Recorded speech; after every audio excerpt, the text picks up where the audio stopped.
You know that feeling when something sounds too good to be true?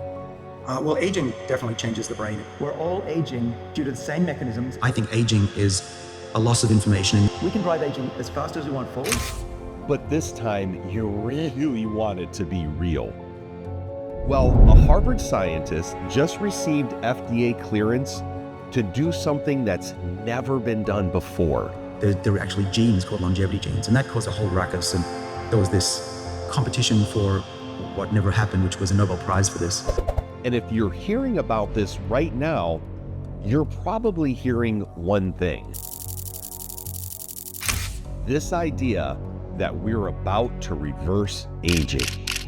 And we've seen what happens next with that. Big headlines, big promises, and then nothing actually changes for people day to day.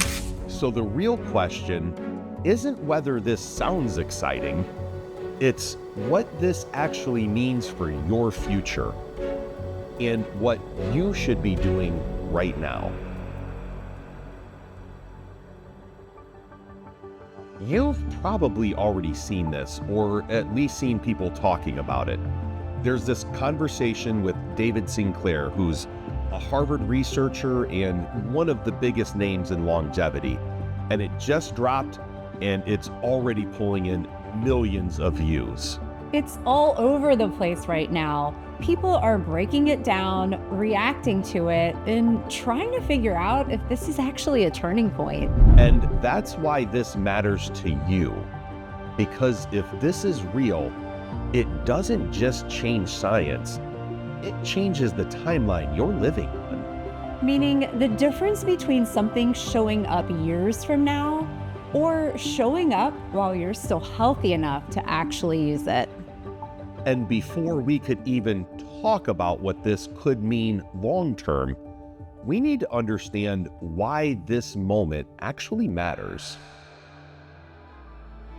For years now, we've seen headlines like, "Scientists reverse aging in mice." And on the surface, it sounds like we're right there. But what that really means is it worked in a controlled lab in animals that are similar to us, but not the same. And that's where things have been stuck. We've had these results for years. Cells in mice getting younger, damage being reversed, but it never quite makes that leap into human science. It's like we've been chasing the same idea forever. That fountain of youth concept where it always feels just out of reach. Every time it looks like we're close, something breaks. Because once you move out of the lab and into a real human body, everything gets more complicated. Different systems, different risks, different responses. So the real question has always been, can this actually work in people? And the honest answer has been, we didn't know. Until now.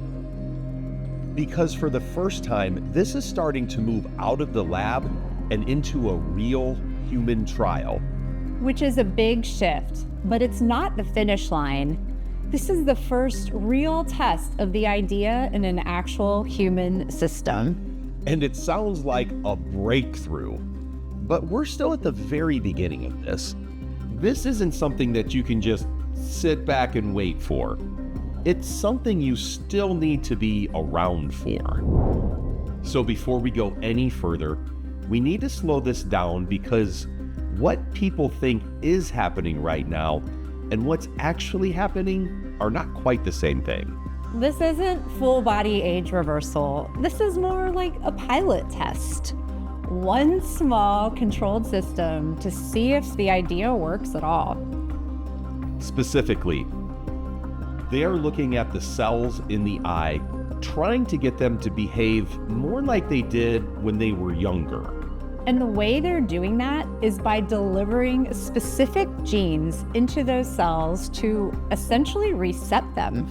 In real terms, what we're talking about here is just one part of the body, not everything, not your age, just one localized system starting to function more like it used to. Think of it like patching one corrupted file on your hard drive. you're not replacing the system. You're running a targeted repair on the one thing that's failing. And they're starting with the eye because it's contained. It's easier to control and has lower risk. Which is very different from saying we've solved aging, but it is the first real step towards something bigger. Because if something like this works in the eye, you can start to imagine how it might apply elsewhere. Like your joints, cartilage that's worn down, starting to function more like it used to. Or maybe your metabolism, not extreme like you were back in your 20s, but maybe more stable. Energy's a little bit more consistent and recovery's a little easier. Not everything at once, but one system at a time. And that's what makes this interesting. So if this is still small, why is everyone paying big attention? Because this is the first time we're actually testing this in humans. And even if it works in a limited way, that changes things, because now it's not just theory, it's direction. But here's the part that actually matters. That future doesn't help you if you don't make it there.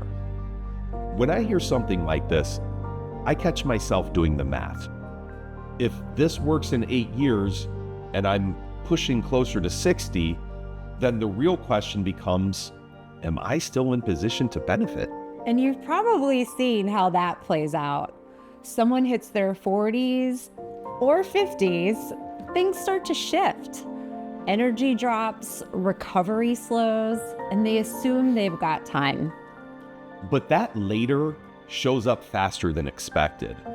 And now instead of improving, they're just trying to manage where they are.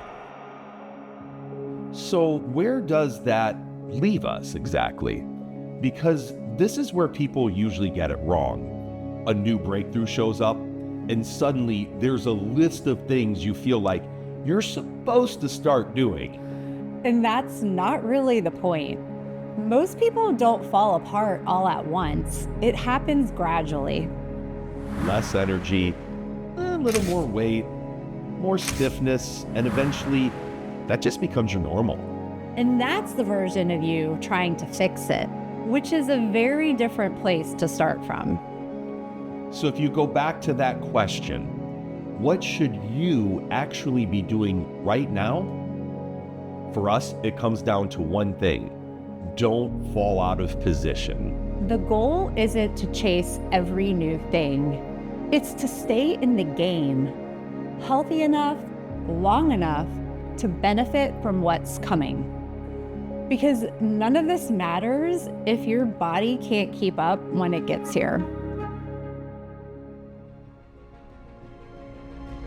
So, is this the moment? The answer is not yet, but we're absolutely closer than we've ever been before. And what matters most isn't just what's coming, it's what you do between now and then. Because the people who benefit from this won't be the ones waiting for it. They'll be the ones who are still in position to actually use it when it arrives. The gap between where you are now and where this is going isn't closed by a breakthrough. It's closed by what you do while you're waiting. And if you want to know the specific things that we're doing right now to stay in position, that's what we break down in the next video. let's go.